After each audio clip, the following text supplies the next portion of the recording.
back. Caleb's going to Africa. Yes, and you aren't going with me.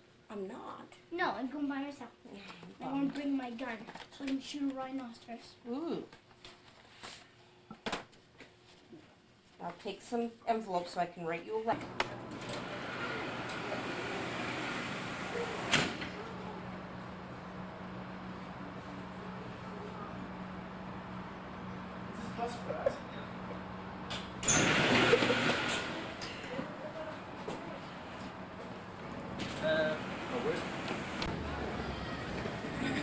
Maybe they're together.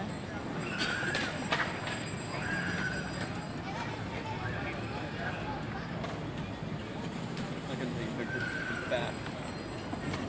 I gotta put that on.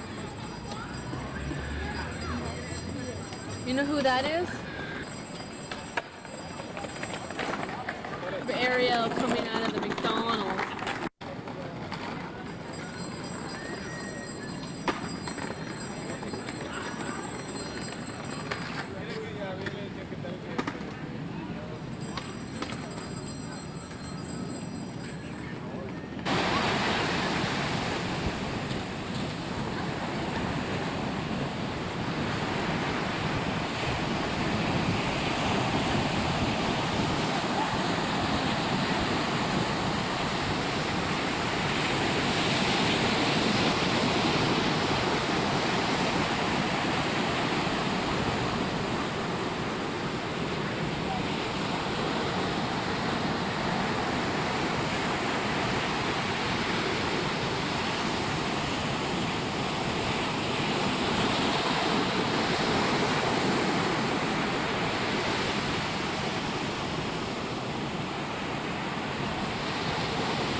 If I brought the boys from Hardwick and Woodbury, what do you think they'd be thinking?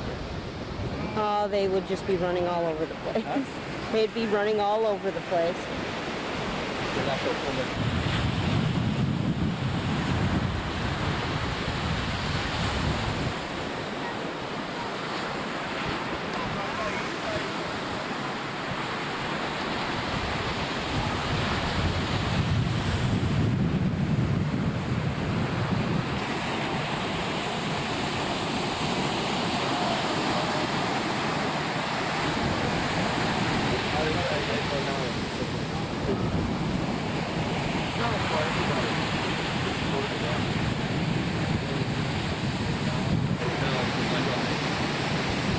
Low end, or end, like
Oh, Yeah.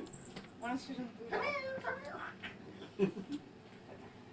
my own perspective about it for what I learn and things with I work with. I think it's really important to feel the place. You know, as soon as we get here, let's say we get here and there's no house here.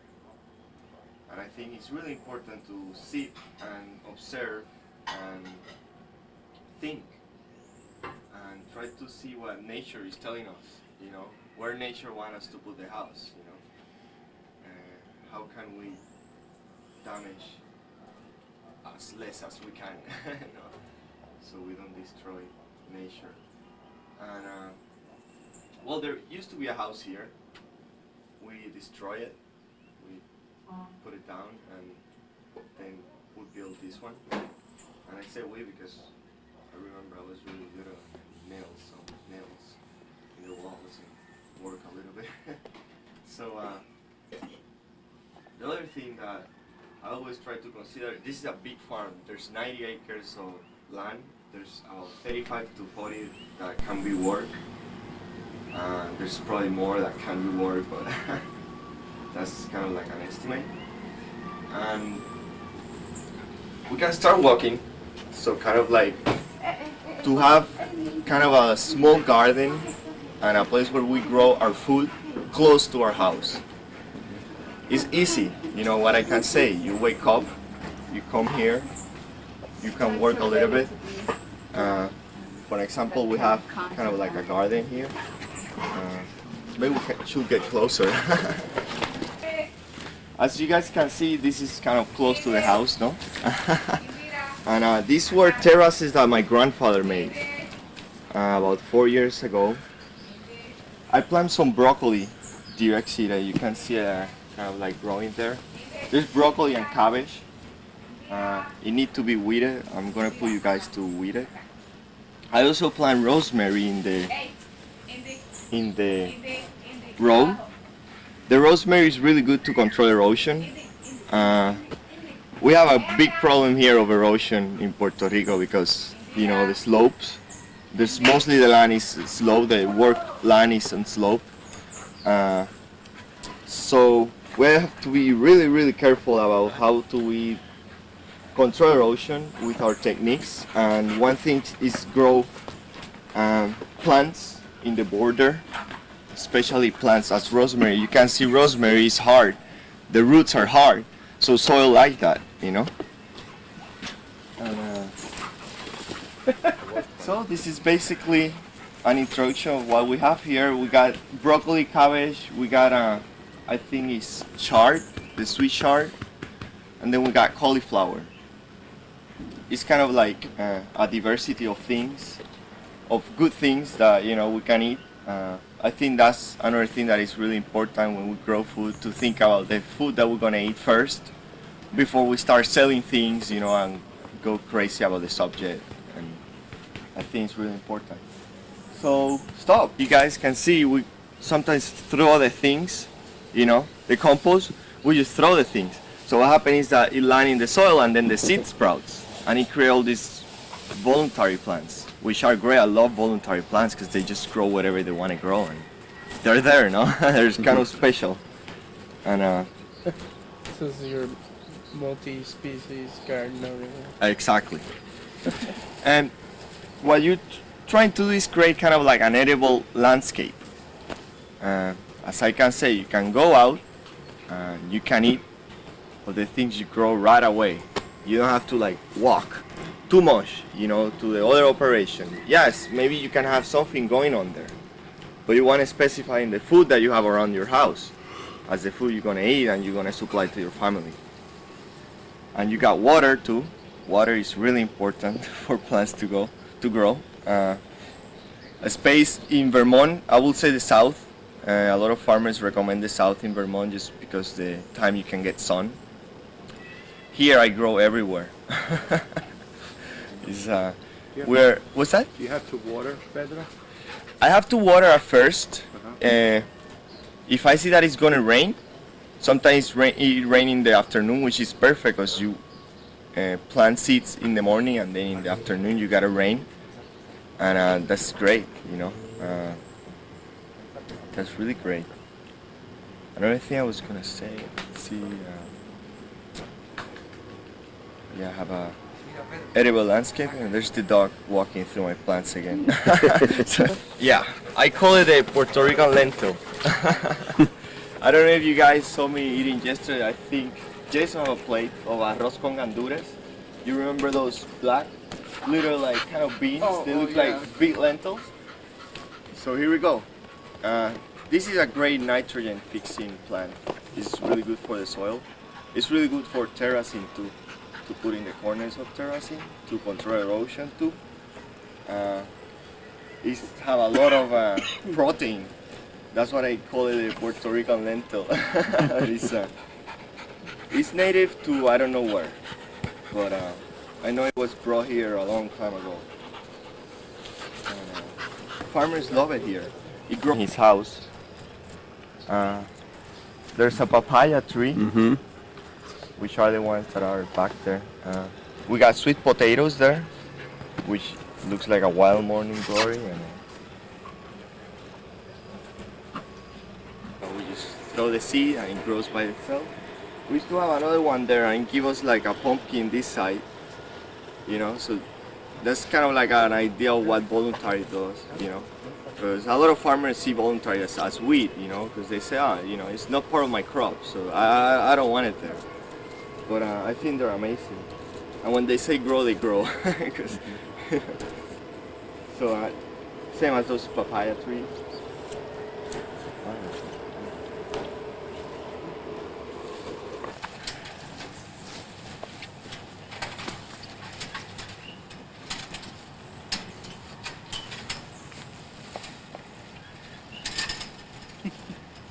Yeah, give them a little space so they don't get too scared.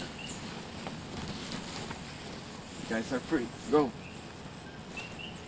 Okay. This is Bilito, and I don't know the name of her. And a little things about animals on the farm, I think, is the first priority. First thing in the morning, you know, I like to come and give them a visit, or like kind of see what's up with them, or if they have food, you know, or if they're sick, you know, just watch them. And I think they're really important. They play a really important role in the farm, especially in an organic farm. You can do amazing things with the help of them. For example, right now we got them close here, and as you can see, there's a big difference if you get closer, right? With the area where they live, walk around and hang around, they have that place weeded. As you can see, goats are amazing. At the same time they poop, the goat poop, and they fertilize the soil with nitrogen, which is great. So what you can do is a rotation also with animals. People talk about crop rotation. You can do a crop rotation integrated with animals.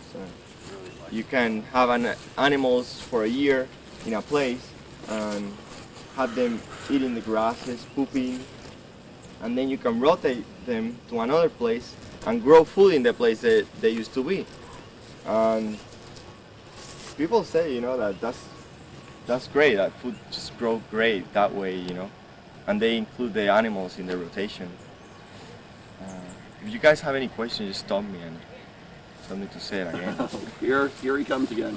Is there any animal that you... Oh. Mira, solté a las cabritas y se las va a comer. Mira. Yeah, because the dog bites her ear. That's another thing, a relationship between. Well, if we take care of her like this, she's okay. You to take care of that.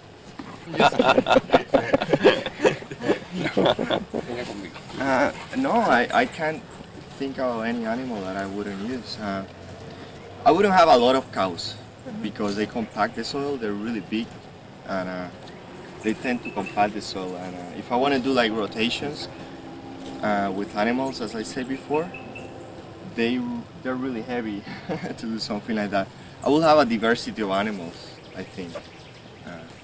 I don't really believe in buying animals to the people that sell animals. You know, I don't believe in the industry, but You know, sometimes like we get like, you know, like a free.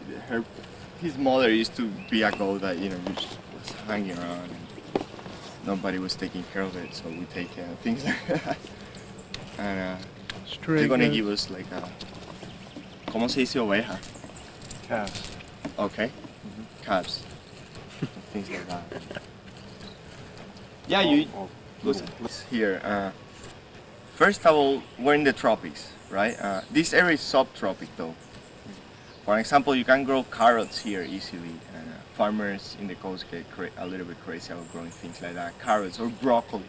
You know what I mean? Oh, no, it's too hot, or it's not a Puerto Rican weather. You don't grow broccoli and things like that here. But in the mountains, you can pretty much grow everything. Now about trees, here in the tropics, the concentration of nutrients is mostly in the canopy of the trees. It's where at least 85% of the nutrients concentrate. Or in the canopy of the plants. The soil loses a lot of nutrients because the process of oxidation and decomposition is faster, right? So in Vermont, for an example, you want to deal with like cover crops and things like that, that are really low. You don't need that much tree because you want that sun coming too. There's more organic matter and there's more nutrients in the soils of Vermont or the whole United States, in comparison to Puerto Rico, right, or any other tropical place. So here we want to have a concentration of organic matter and nutrients in the canopy of the trees. We grow legume trees, for an example, that contain nitrogen and other nutrients too. That when the leaves drop down, those are nutrients for the soil. There's techniques that farmers use here. Not that many farmers though, but some of them, that where they grow a tree and they grow a crop, and then they harvest the tree and they use the wood and the leaves to incorporate to the soil and bring those nutrients back to the soil. They do burning techniques here to accelerate the process of carbon too and integrate what they burn into the soil too. So when they shade-covered coffee, do they use trees for that? They use trees for coffee, for example. It's a traditional way to do it.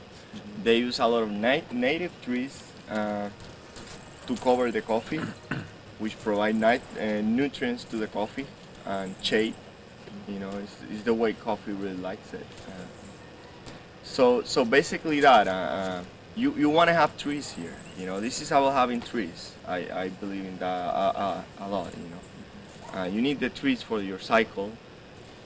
You want to create kind of like a level of having trees, then coffees, kind of like, I don't know if you guys heard of permaculture.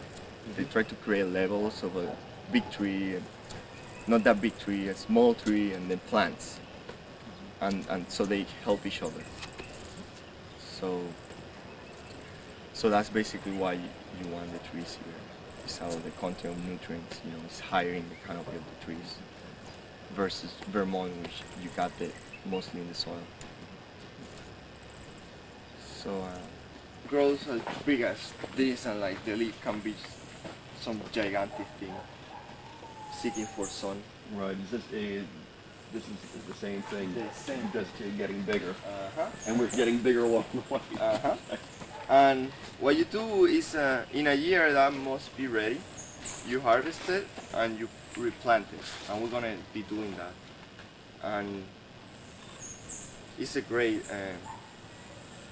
food. You have a lot of vitamins, as I say, all the roots. Jautia.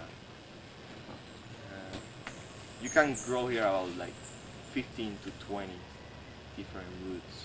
Now, Proverbs in Puerto Rico. it's the root that you eat of this. Yeah. Uh-huh.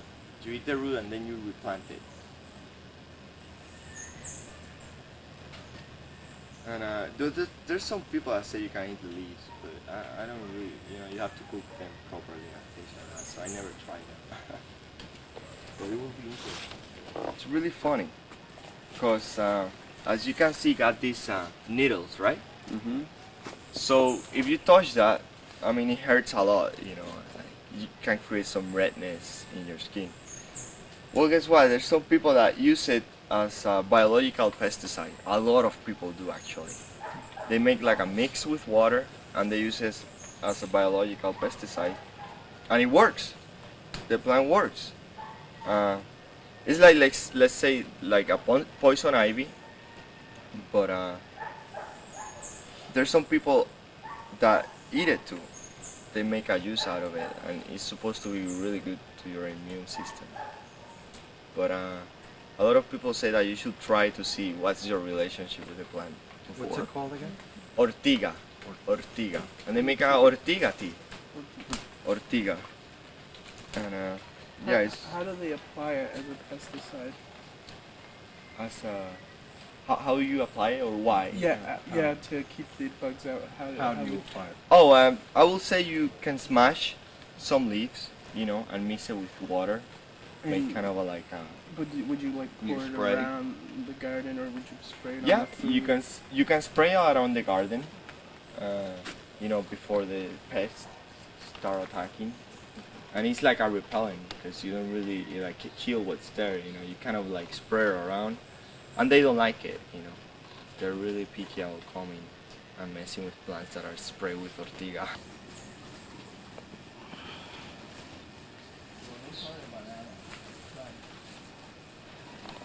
No, there's like so many different kinds of No, banana. no, no, I'm not saying type. I'm just saying like, Just yeah. A mutated enough plants? yeah. Interesting. Because you know how you can like split them open and do the 3 different sections. Layers, like section. Yeah, yeah. I I'm feel not that sure. each one was a pesticide, but they didn't tell me what kind or anything. I was Well, wondering if that was. now that you mention it, I mean, bananas are propagated when the first mother grows, as we call it, is gonna start shooting sons and daughters, and you just take those sons and daughters and replant them. It's so easy, you know. So And when do bananas? around it depends. There's some varieties that we don't have here and are hard to find that can just pop out in January January? easily, But, February. but these? These are in May, May. June, July, you know, until like September. They're popping out. And yeah, Indians in Mexico, they used to like cut the whole tree, and they used to plant the sections of the tree. And there was really like a lot of water, and it was humid. They will sprout easily. So you got quite ways to propagate the tree. How long would it take for a tree to grow if you plant out seeds? About a year, Oh wow, a year and a half. not too bad. Can you do anything wrong? Well, you know, I used to take the leaf and put them in the soil. We used to have like a banana and plantation, and we used to put the leaf in the soil to like mulch, you know, to control weeds, and then they decompose, and I bet they like it a lot. You know, this is the same leaf that you're integrating.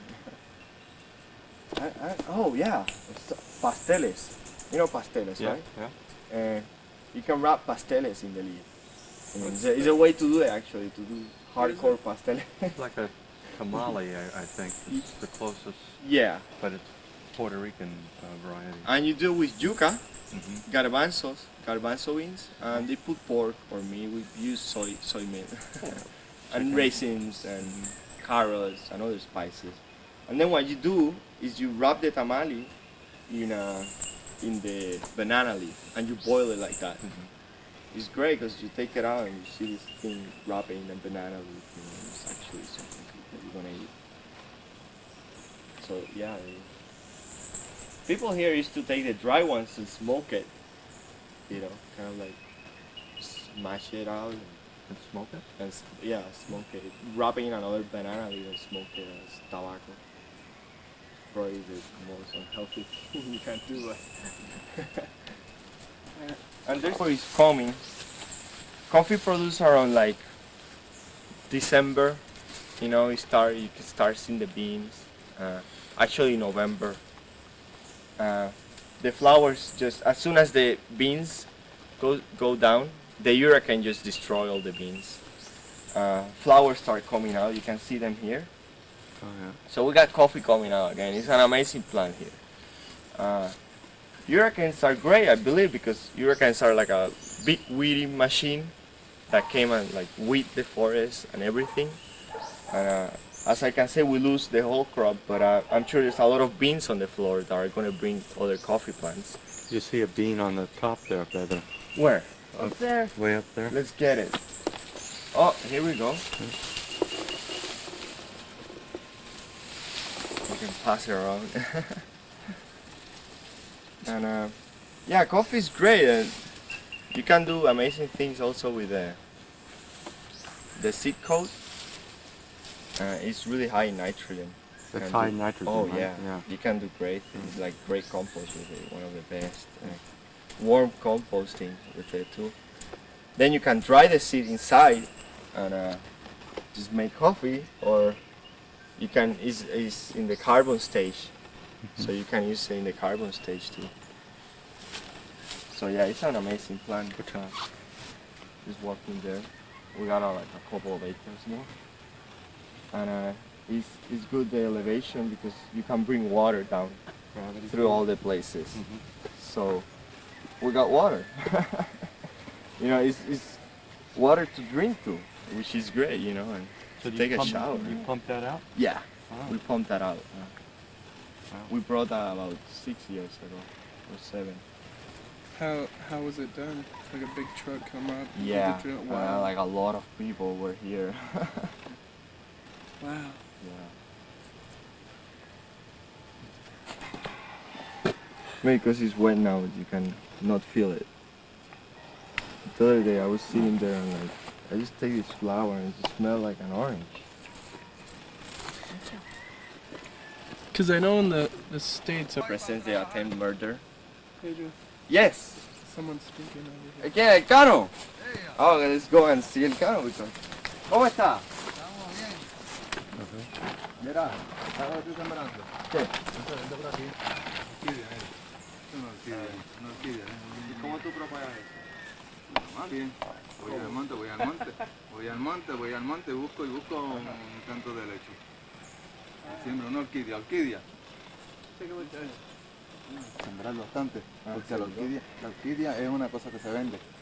A mí me están comprándome de eso, el lecho. De esos campos. How are I noticed you get ants, Pedro. How are the Anturio. ants there? Are they like just plain ants?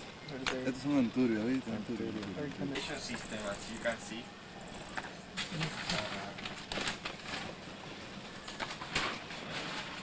Oye, está bueno esto. Y le aprietas, ¿ves? Lo pones así. Entonces coges la tijita mojadita en la mano y le aprietas un chupito a la ahí, abajito. ¿Viste? Bueno, pues te vamos a ayudar a hacer eso ahí, ¿verdad? ¿Viste? Sí. ¿Sabes? Entonces así, otra más aquí. So Así. let's help Cano plant some tomatoes. I remember we came here and just throw seeds here. I tell him, hey, Cano, I have some seeds. And he's okay. And he make like a line and he's just plant them there. I was like, are you Sácate, sure? mira. Yeah, we Mira, propagate them later. sácate las matas más grandes y siémbralas aquí. Take out the biggest one. Y siémbralas aquí. Brenda, sembrar tomate.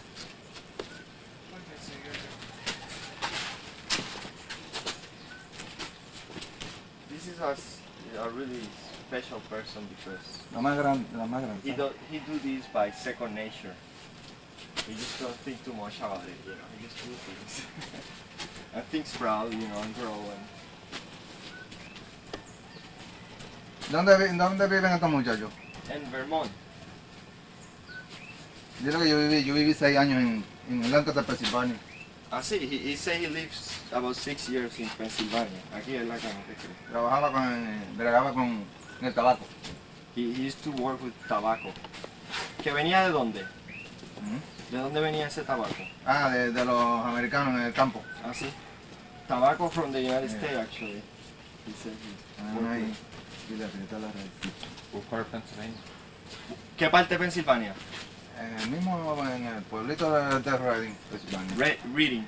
In Reading? Yeah, Reading. That's where my father used to work. He used to work Ahí el with, papá trabajaba ahí, dice, ¿Sí? used to work with immigrant farm workers. con los agricultores inmigrantes. Ajá, abajo. Yo estuve en 5 años en la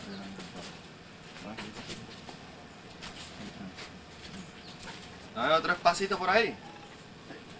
¿Qué? Mira este Sí, pero sácale la más grande. Sí, A ver, mira, todavía aquí cabe una más, otra más allí. ¿No ves? Entonces después yo vengo y le abro allí la llave pues vamos, hay que ver el demo de la llave. el riego. Míralo allí debajo. Sí, pero no le abra porque las mojas. Sí. I think we need one more. He grows it in coconuts, around coconuts, and let the root just go around there. Ahí está.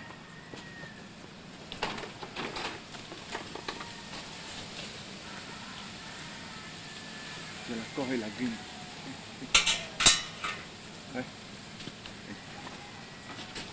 Tengo mucho, Oye, tengo. dale, esto también. Oíste, tengo mucho árbol. A ver. ¿Viste? Chulería, ¿eh? Mira, tengo muchos árboles también, mira, ¿viste? Grande, Fico, bonito. ¿no? Fico, en la India. Está bueno. Yo recuerdo así.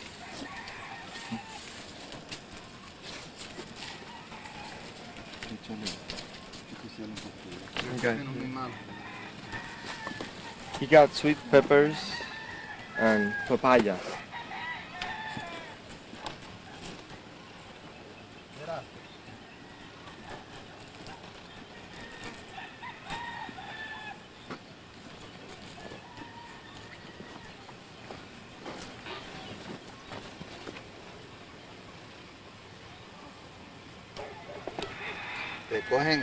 Te cogen en zapatos así con media, cortito, y te tienes que... ¿Cómo que está muy enterrado? Pues no, es que me confundí con otro que está en la casa abuelo. ¿A dónde hay otro palito de toronja más grande? Para sembrarlo allí, mira, para sembrarlo allí. Lo ves, viste, así. Lo ves, así está bien. Lo ves, así está bien, mira. Tú lo puedes sembrar, ¿lo ves? Mira ahí. Ese es de limón. Pues mira, ahí traje más para sembrar. Quite a few big buildings. Pedro, A lot of big buildings. would you like to explain what you're doing? Yeah, what I'm doing here is marking the contour. Well, I mean, it's And when you have slopes like this, really steep, right. you It want to make produces a lot terraces of, to the contour.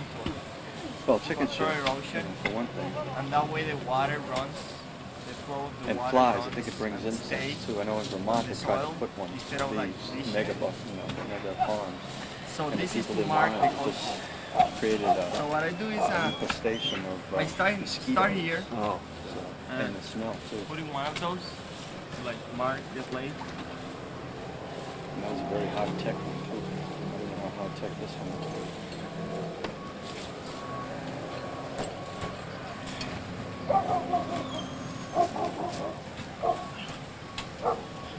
And then came here, I keep doing the same thing. Now what this tool does is like, this train's supposed to be on the middle, and if it's on the middle, in this line, that means that the contour is level. And that's what we want to get. So we mark first the contour, and then we're going to make a terrace like that one right there, where the tomatoes are. Might be ants. Might be sitting here. Oh, shit.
Mark the contour. You're gonna start digging and making a terrace from the place you mark the contour and bring the soil there. Okay. You see what I mean? Yeah. That- That's like the. Well, it's amazing when you go inside. I mean, I've gone into some mountain wells. Trying to follow the contour all the time. So you can do a ditch first that goes from line to line.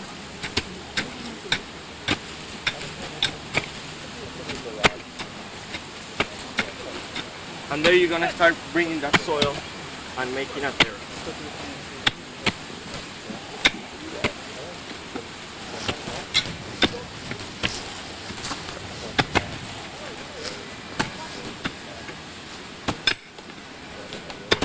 With a dip of like 1 foot, 1.5 feet, and the wide can be just as long as you want to. If the slope is too slopey, you should start like at least making terraces of like 2 feet or 3 feet, or like that's like have like 3 feet, and then through the pass of the year you start increasing them. So what they do in Mexico and even here, native from the islands, they used to make terraces, and through the generations they start increasing them until they end with like 10 feet long terraces.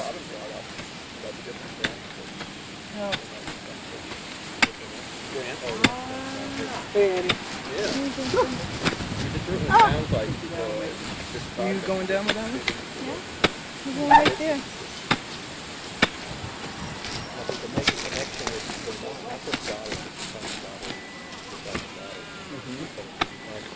Needs to be bigger. Needs to be bigger than Goddard. Because, yeah, and it. Later from here, like.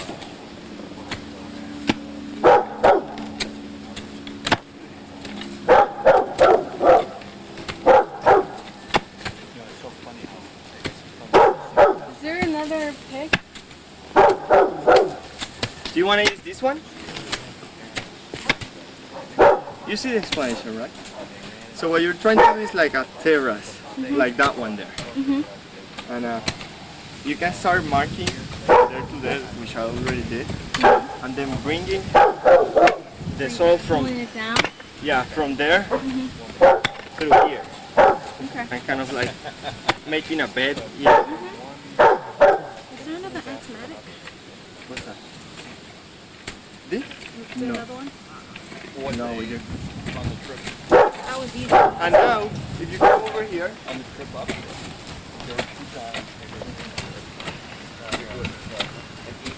it's making a ditch, which is where you're gonna walk, and water is gonna run. ¿Sabes tú qué? Para caminar. Sí.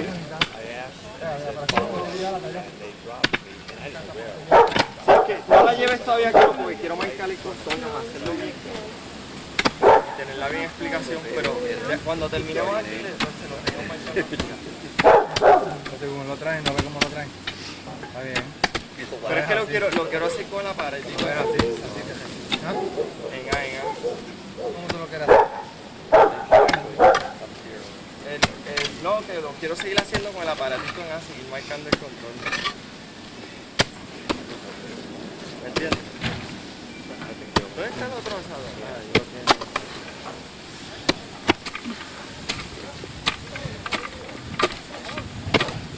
So there's different kids that see it, like then there's over there.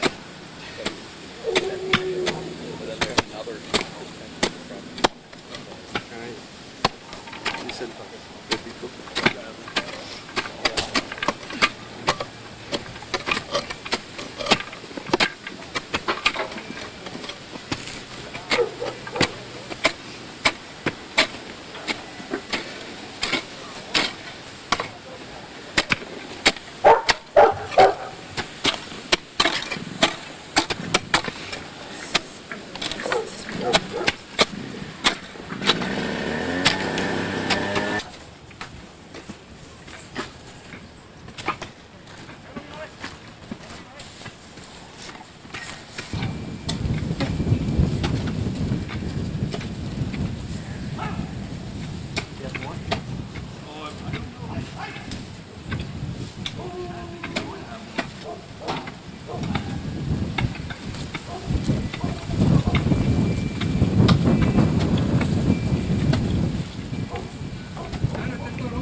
Ese Guayacán, el Guayacán es grande. Ah, no, este güey acá, este míralo allá donde está el mame, ¿eh?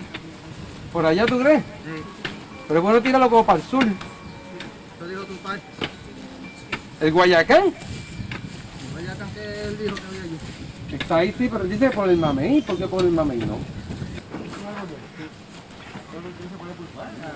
Aquí no lo puedes sembrar porque aquí no tienes un palo allí sembrado, pero sembramos aquí. Mira tú. Dice que crece mucho. Te voy a sembrar donde está este palo guayaba. Ya joven, pues para la orilla la abeja. Ah, tú será que el guayaba en la parte de abajo. Ah, bueno, mira, Pedro, es un punto. Mira, a ver ahí. Ahí se puede guayaba, en aquel donde está ahí. Ahora mismo. ¿Ah, sí? Que no es muy mal.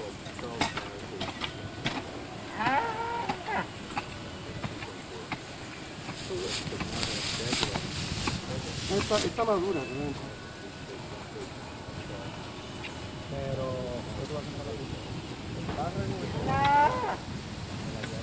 El Guayacán is a hardwood, it's a beautiful wood, you know, really pretty. It takes time to grow. It's a slow growing, but you get a bit of it. And we want to have around trees like the Guayacán. We already planted 2 ausuas close to here. And it's kind of true because what we want also is after we die, you know, we believe in cremation, and to put the ashes around the trees. You know. This is our local cemetery. Pero mira acá, Cano, dale un break a Manuel para que meta su picotazo. ¿Viste? Mira, dale un break a Manuel para que meta un par de picotazos. Ay, thanks. Manuel. No, le saca un chiquito más de tierra fina. Entonces, lo saca del tiesto, lo pone ahí dentro y le echa un poquito de hierba de tierra fina. De hecho, no es que no está abajo, no está bajando, así está bien. Manny, look up.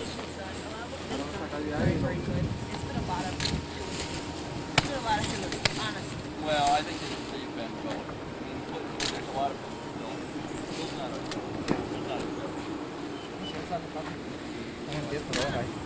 Lo ves ahí, así.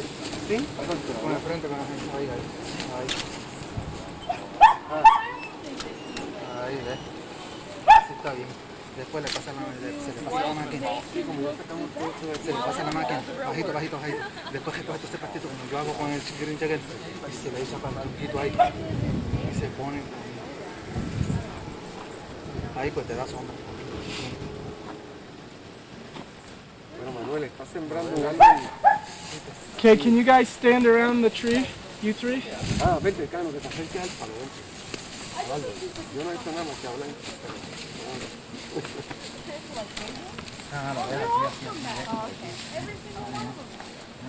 He needs to look up so we can get it. Entonces la hierba.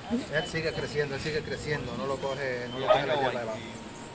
Después se mantiene el árbol, después que el árbol se mantiene limpio, no eso. Si se mantiene así como ese monte, pues la hierba, después cuando te vas a terminar flores. Come together, guys. Hi.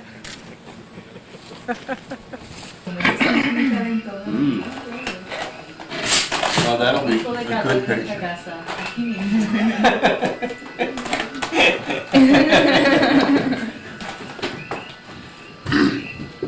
I'm going to leave you a package of papers on Puerto Rico. You can look at if you are interested in learning a few things of several aspects of the natural history of the island. I'm going to leave you here for as reference the book of the Birds of Puerto Rico and the Virgin Islands. This is the best field guide. It has good plates, color plates of the birds of Puerto Rico, and the text. in good English. It was written by a good friend of mine. If you want the Spanish version, there's a Spanish version of it. Did I see a hummingbird earlier? Are there hummingbirds here? Yeah, there are five species of hummingbirds on the island, and 3 should occur here. The 2 endemics. Do you know all know what an endemic is? You do. Okay. There are 2 endemic hummingbirds, and they both occur here in Barranquitas.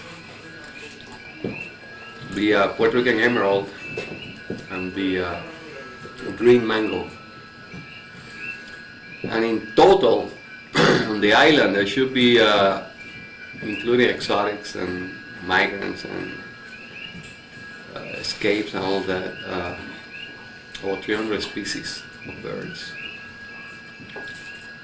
But what I wanted to show you, this is not recording there, now it's recording. I have to freeze my honey.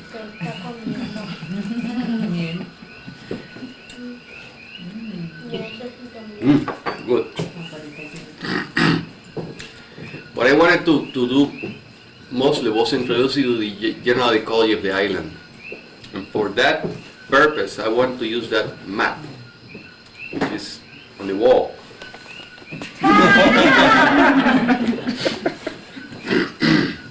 Now, the map you are supposed to be looking at is called the Ecological Life Zones of Puerto Rico and the Virgin Islands, because it includes the U.S. Virgin Islands, St. Croix, St. Thomas, and St. John. But it shows where. Here is Barranquitas. Okay. The map shows the type of forest, rainfall, and temperature. And the combination of rainfall and temperature is what is called the biotemperature. And based on those 2 parameters,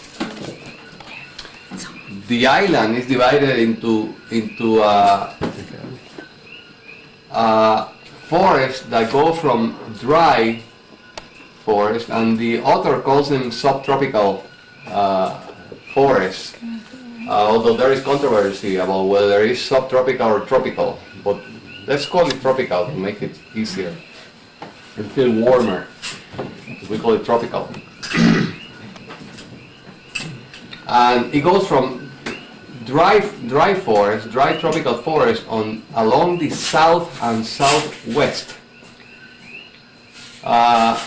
The light green, which is most of the island, is moist forest, and as you move from green to this light purple or grayish, it's moister, and it will be wet forest, and around here is what everybody knows on the island as the rainforest of the Yunque.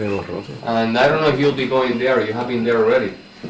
But that's the only place on the island where there is real rainforest. And the rainforest in that El Yunque rainforest is actually a small area, which is this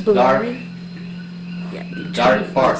It won't be blurry. And those are the highest peaks in that forest. Now the highest peak on the island is Cerro Punta, which is actually it's near here. If you go towards Ay Bonito, going south from Barranquitas and take Highway 143, you can cross the new super highway that they built at Bonito Love Zone. So that's and end up in Road 143 and follow Road 143, you get to right next to the highest peak. Now the highest peak is called Cerro Punta, and what's left of that high peak, since they bulldozed it, is a whole bunch of antennas, relay antennas and all that. So they insulted our island by bulldozing the highest point and putting antennas. we found out when it was already too late, so there was nothing we could do about that. So we are probably the only geographical area in the world where the highest peak is an antenna, the highest point is an antenna. So, but one interesting thing about the island, the southwest, the dry forest, is the best habitat for birds. So those of you who might be interested in looking at birds should try to go to the region of Guanica and Cabo Rojo, and maybe travel up to Maricao, to what everybody knows of the Maricao forest. And that's the best place for birds, but it also happens to be the best habitat for plant diversity. It has the highest diversity of trees anywhere on the island, and the highest number of endemic trees on the island. And it also has the highest number of endemic birds. It so happens that there are 17 endemic birds on the island. There used to be 14 until last year. Last year they added 2 more endemics, and this year the article just came out adding splitting another species into 3 different populations, one in Puerto Rico, one in the island of Barbuda, which is pretty far from here, and the other one in the island of Saint Lucia, which is down in the Lesser Antilles. So we have 17 species of endemic birds. As you probably know, and Rafael has a very good introduction on biogeography, islands have more endemics than continental landmasses. And I mean, not counting South America, where in the neotropics of South America there are more birds than anywhere in the world, and obviously there are many endemics. And some endemics in South America are limited only to small areas within the vast rainforest. But those small patches of forest are actually ecologically, they are islands. So there might be a peak with some endemic bird species as well as endemic plants, and they are islands. They're isolated from the rest of the continent. But in terms of endemic birds, the islands are usually richer than continents. So if you want to learn about the birds of Puerto Rico, this will be your reference for the next few days. Look at it and read the introductions. They're very good. Herb is pretty good on the island. He used to live here for a while. And then I'm also going to leave you a set of papers which were written by some students from Rogers University. The professor who brings these students to Puerto Rico, he offers a course on tropical ecology, and he opens this course very cleverly during the winter months. He gets about 50 students applying, of which he selects 8 to 10. Those, as many as would fit in the van. And he comes to our property in Ciales every year, and I give him a talk on the landscapes of Ciales. So Ciales, where I live. Now, I live in what is called karst landscape or karst forest. And karst forest in Puerto Rico extends mostly along the north coast, all the way from Loíza, just east from San Juan. But this is a very small patch of karst here, and then it extends all along the north coast, around the west in a narrow strip, and then all the way in the south towards Guanica. Now in Guanica, in the south and southwest is dry karst. Now this is all moist karst. Now I live here somewhere, where the marker is. If you look at a road map, you'll see that in Ciales, where I live, is where there is probably the lowest density of people on the whole island. And there are vast areas of abandoned farms and secondary forests, which which is why we picked to live there. I mean, the front of our house is thousands of acres of wilderness, which is very convenient. So there's one paper here on the karst landscape of Puerto Rico. And if you're interested in that, limestone rock, I suggest you read that. I don't think you have karst in southern U.S., but your geologic origin is volcanic, and you have glaciers, in Vermont. Right? Am I right? Yes. Yeah. So it's completely different. There is an introductory article on Puerto Rico. This is taken from a tourist guide, so don't believe everything that is written there. Here is one that don't go to the casinos. There's one here on the student's field guide to tropical fruits of Puerto Rico, and there are some mistakes, but I'm sure that Pedro will tell you which they are. If he doesn't tell you, he has to go back to college. There's one here, a guide to the common landscaping plants of Puerto Rico. You learn something about the gardens of the island. And this were, I was telling you, these were all written by the students of Andy Casper. Andy Casper is a paleobotanist, which means all plants. He's an expert on all plants. And I met him through a friend from Vermont, whom I told you about. Where is my friend? Oh, there she is. The maple lady. Maple syrup lady. Dave Conan, who lives in Lindenville, Vermont, he came to our house for lunch one day, and Andy Casper was with him. So we became very good friends, and he's come every year and comes to visit me. And so I have to give you the name of Dave Conan. I couldn't get his phone number, so you can probably get him through the information. So his students write these papers. Now there's one here, a student's guide to the birds in the vicinity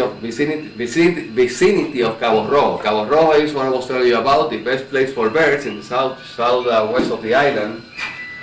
So you get some more information on the natural history of the birds there. One article on the bioluminescent dinoflagellates in the phosphorescent bay of Puerto Rico. If you have a chance to go to the phosphorescent bay, which is down here, no, wait. Parguera. Is it Guanica? Yeah, that's phosphorescent bay somewhere. Yeah. No, that's not phosphorescent bay. Wrong. But it's here somewhere in southwest.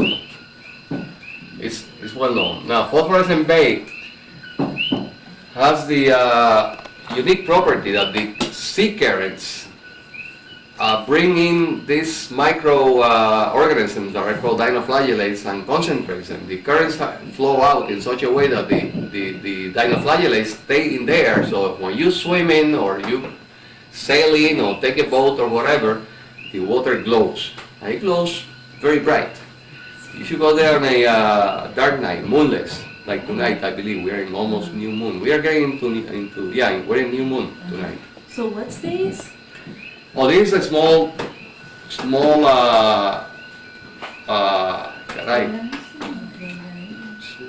animal plant. Actually, it's intermediate between animal and plant, which, when it's agitated, the produces light.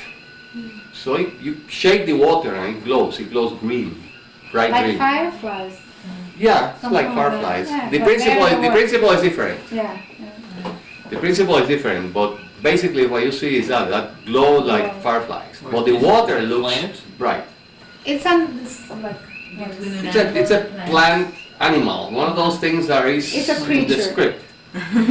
Sort of like Manuel. So it says here, conceptually, bioluminescence is just the reverse of photosynthesis. And so read about it. Read about it. It would be great if people can get that. Oh, it's gorgeous. I mean, it's like when you're in the water, it's like you feel like you're glowing. Because There are like thousands of them, millions. It's great, it's wonderful. And in Vieques also. Vieques has another bay, but it's, Yeah. you know, less accessible than, there's another one in Fajardo. That But one you know, in Vieques or Culebra, like a moonless night, Vieques, in moonless nights, you go into the water, and they're not as such a large Concentrated, yeah. concentration, but you'll see the glowing. Yeah. Yeah. And laser doesn't work anymore. That looks like Star Wars. Lo sabía. ¿Lo sabía, ah? Yo sabía que tenían la luz láser. Yeah. Ahí está. Okay. In Fajardo, there is another one. Oh yeah. Yeah. Bay that has like Fridays. Another one in Vieques, Bahía Mosquito. Yeah, mosquitoes. Oh. So is When this I got native into that one naked. Is this native to Puerto Rico? No. It's a marine Area. species. It's all over actually. But then it concentrates because of the sea currents. The way the currents flow in and out of this bay, as the tides go in, the dinoflagellates are on the surface. So the incoming tides are superficial. Now the ebbing tides are deeper. So the currents like that. So it goes in, concentrate, stay in there, and when the currents come out, they don't bring out the dinoflagellates, so they stay in there and keep concentrating. So the mouth of the bay is shallow. It's rather shallow compared to the rest of the bay. So that's very, you can read about it here. Okay, another one is phylum Echinodermata, and this includes the sea urchins and the all those creatures that some divers don't like. What is this? Introduction to ecology. Now this includes other things. Now one article here on the Caribbean National Forest. What they call the Caribbean National Forest. National means in this case the U.S. Forest Service manages this forest. And it has a list of the birds of the Yunque. It should have a list of the birds of the Yunque.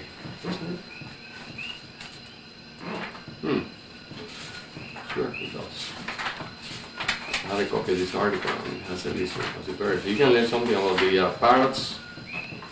There, it's a list of the birds of the Yunque. So you go to the Yunque, you know what to expect. Another one on the Yunque tropical forest. The Yunque rainforest. An article on the deserts of Puerto Rico. What we mean by deserts is below 30 inches of rain a year, which is all this in the south and southwest.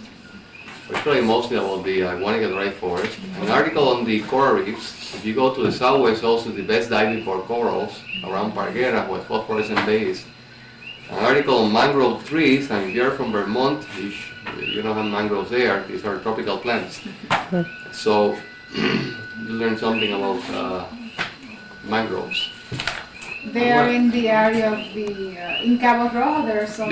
They are all mostly along the coast, all the coastal zone of Puerto Rico, which is of low energy. Usually in the north coast of the island is high energy. It faces the Atlantic Ocean and receive very strong wave action. So you have very few mangroves except in bays or in lagoons, inland lagoons. But in the south coast, the mangroves are coastal. And you get along the beach and you see the mangroves growing into the sea. So when you say low energy, you mean less waves, less wave action. Mm-hmm. Well, not tidal. These are waves generated by wind or by currents.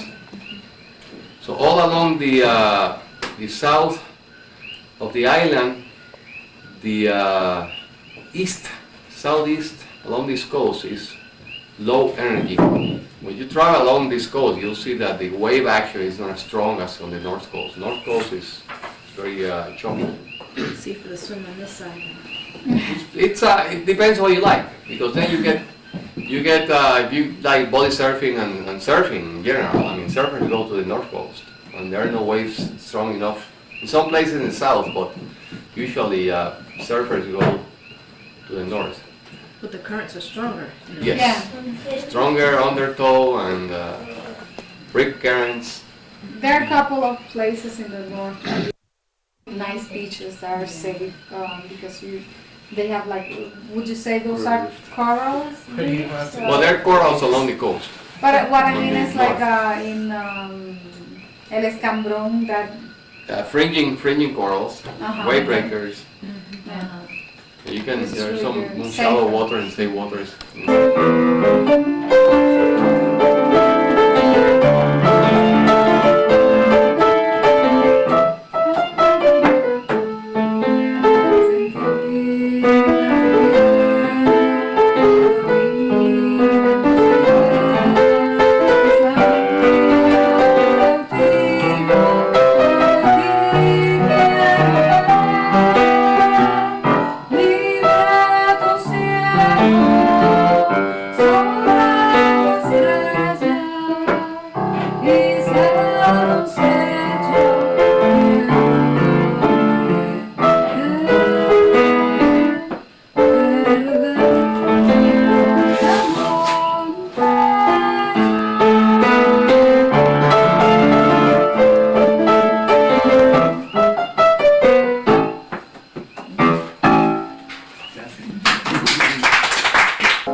¿Cómo debería ir esa pieza? She wants to hear how It plays much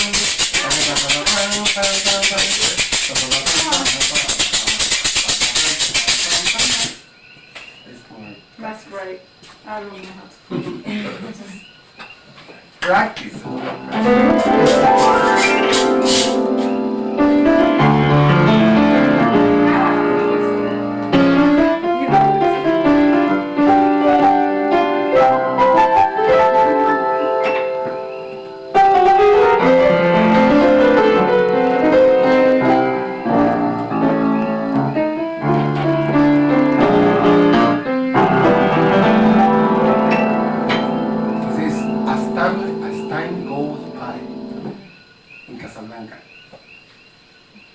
Humphrey Bogart and what's the Ingrid Bergman. Ingrid Bergman. Who was? Yes, Ingrid Bergman.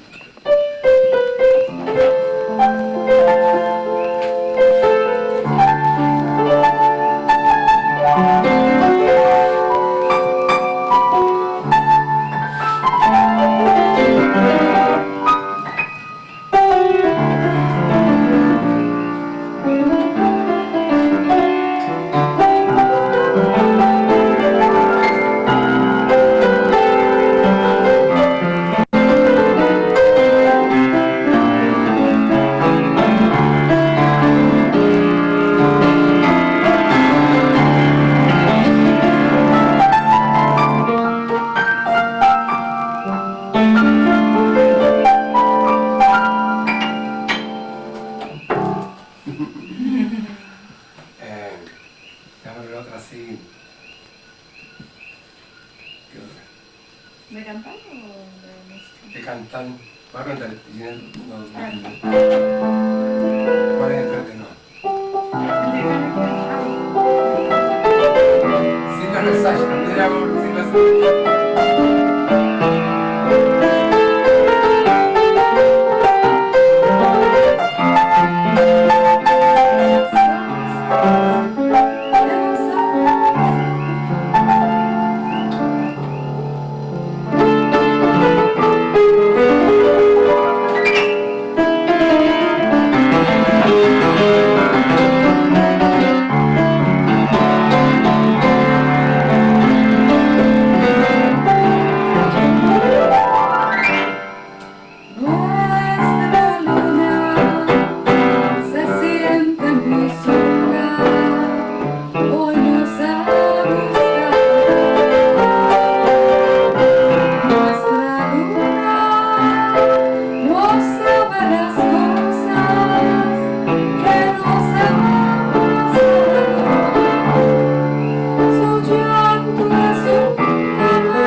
La rosa que engalana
by Carlos Gardel.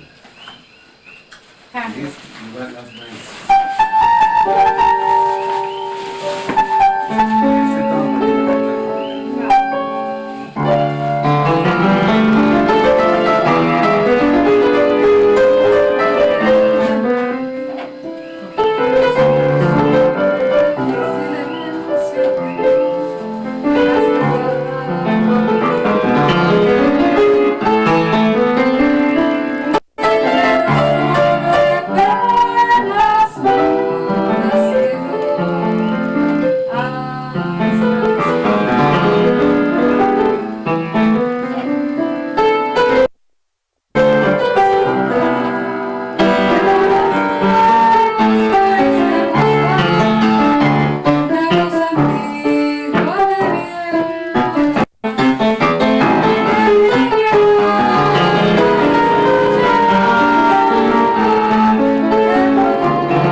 You have that extra towel?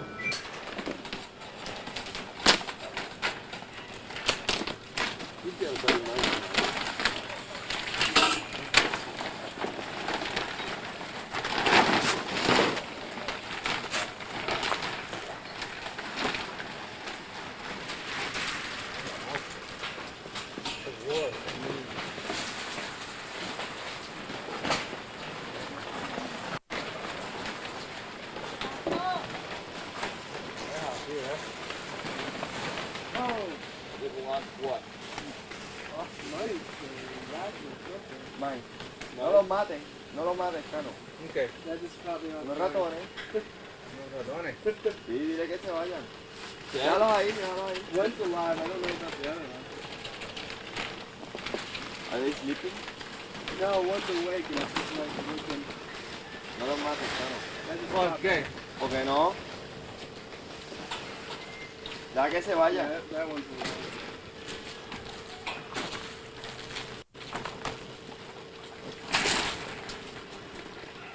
O déjalos durmiendo ahí, ¿no? You want all this kind of... Get the left. I sort of want the angle going that way.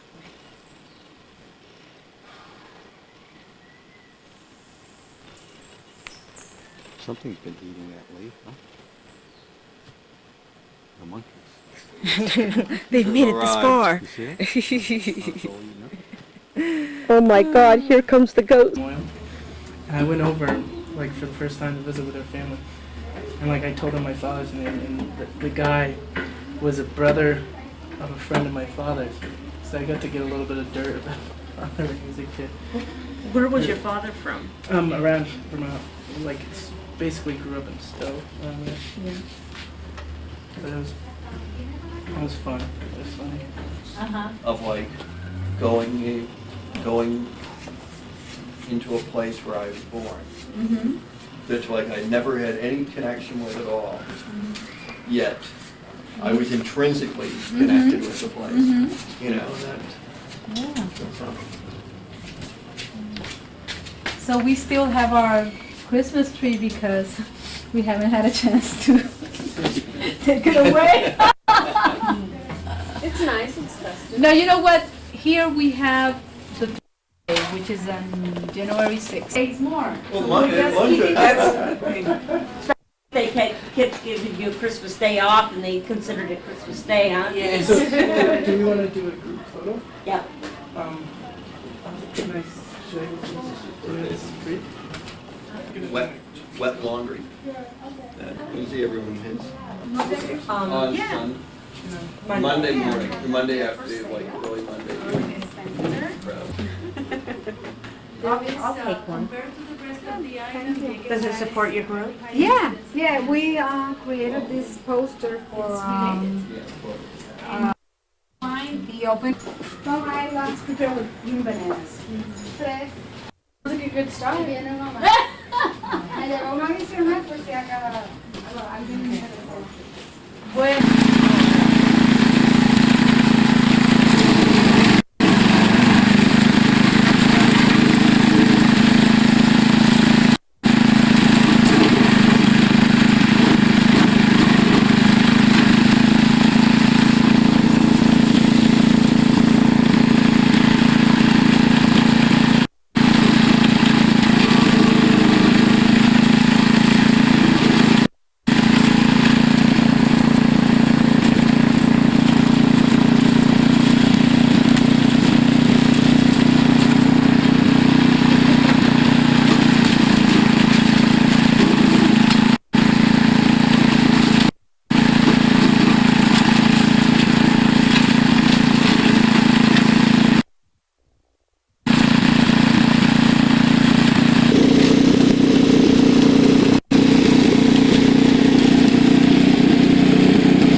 make a great compost pile.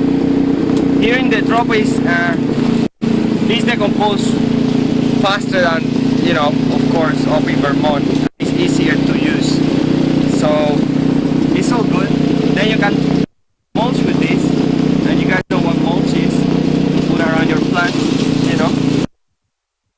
All the weeds, make a look, you know, and then you can cover all this with mulch. And we do that through that machine, of course. Pines, different kind of like other trees.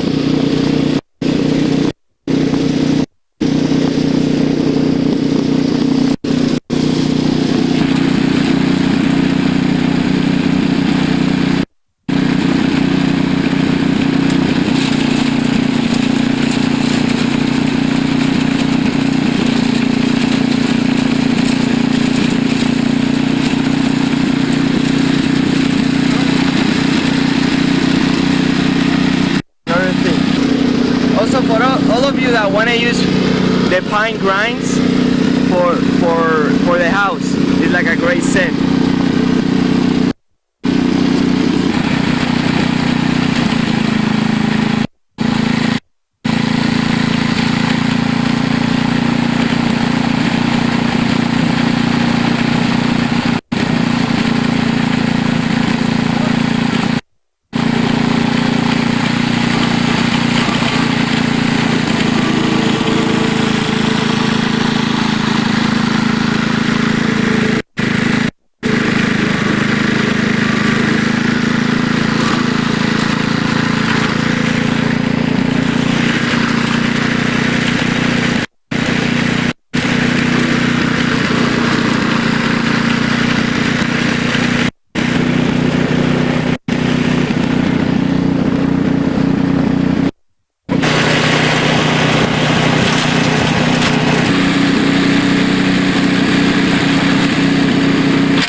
Okay, so what we got here is the first layer.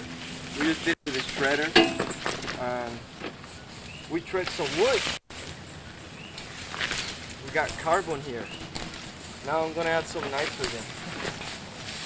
We see the food that we collect from supermarkets. You wanna have like same amount of like carbon and nitrogen, so you can get a ratio 30% nitrogen per 1 of carbon. Here in the tropics, you can add more carbon nitrogen, and that the process goes faster. And if you add too much nitrogen, you just burn the pile, and temperatures just past the optimum. So no matter what, it's gonna decompose, right?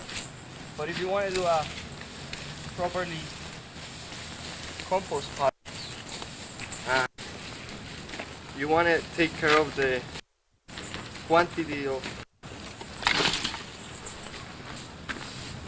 elements you put there. As I refer elements as nitrogen and carbon. And I will say in a concrete way it would be like 60% carbon and 40 nitrogen.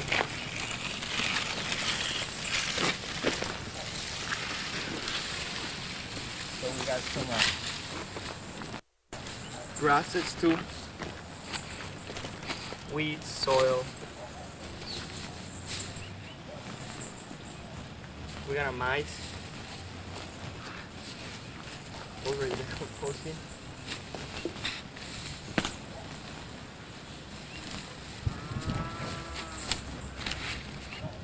Kind of create a square pile.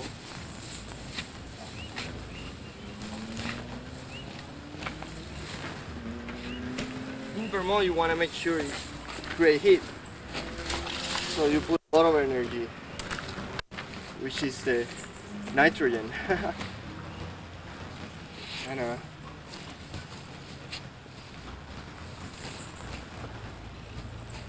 you want to use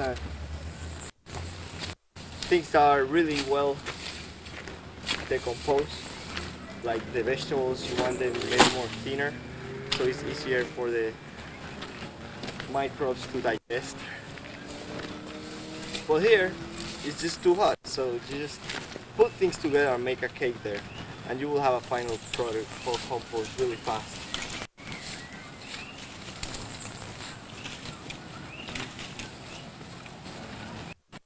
So after I put nitrogen, I can either start shredding things.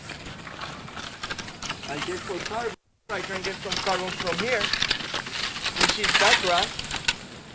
But as you see, it's dry, so it's in the carbon stage.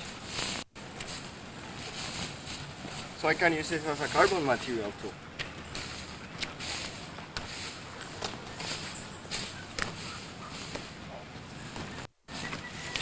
I'll put it in the pile.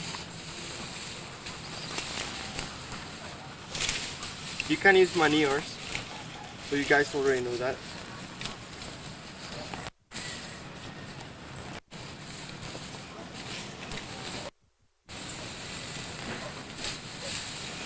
The dogs like it.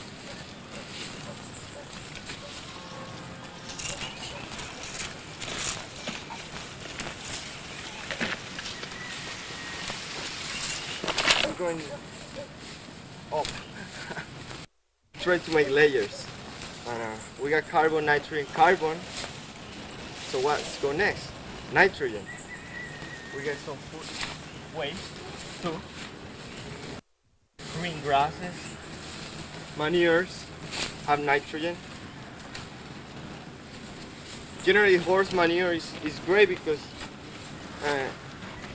in the horse house they already have hay, so their poop is mixed with hay, and it's the perfect ratio. It's already like 25 carbon, 1 nitrogen to 30 carbon, 1 nitrogen.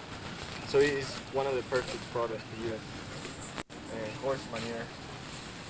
And chicken manure, you have too much nitrogen. You tend to burn. And some people have problems with it. Cow manure is great.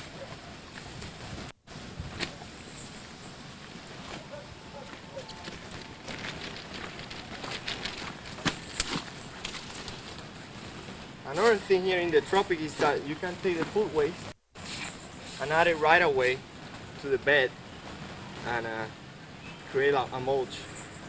Put some soil on top and let it decompose in the bed. And you don't have to make a compost pile. And because the process is so fast, things will decompose faster, and there's going to be a time that roots are going to have those nutrients from the waste that you the organic matter by the time the roots will sprout. And also, you can come over here to see what I'm talking about. You can come, yeah. I want to show you something here. The beauty of throwing food waste and organic matter right into the soil. Raw organic matter. As you can see, there's seeds that sprout voluntary. You got watermelon, they're growing all over. And that's from the food waste that I just throw in the bed and I put soil in it. And it's starting to decompose. Now by the time those seeds grow, you're gonna find out that roots are gonna catch the nutrients from food that decompose. So that's some worries of some farmers that they say, well, food stabilized or organic matter, you cannot take those nutrients out of compost or the thing that you add to your soil. But here again, the process is too. I don't recommend this in Vermont, in case you're in your season and you want to add some organic matter to your soil. Get there maybe with cover crops and leave it until the next season. I think that way it will. But maybe not into the beginning, not doing and where you're growing your food, because I don't think you will decompose. The roots of your plants get the nutrients matter adding into your soil. Compost take about 2 months if you turn it. If you make a pile and temperature rise over more than 50 degrees Celsius, you will see how the materials of your compost pile is going to start compost. You can turn a pile here as soon as the temperature rises and going down. And that take place, and the microorganisms that do that work. So the go fast. You can have a compost pile ready in 6 months. Turn, and you just leave it there. Just go really fast. You use a chainsaw. I'm gonna go get the chainsaw, and then you take it. Sí, como esa. Como 10 caballos de fuerza. Sí. Está perfecta.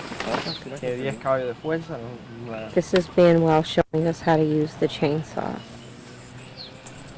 As a start. Don't take that.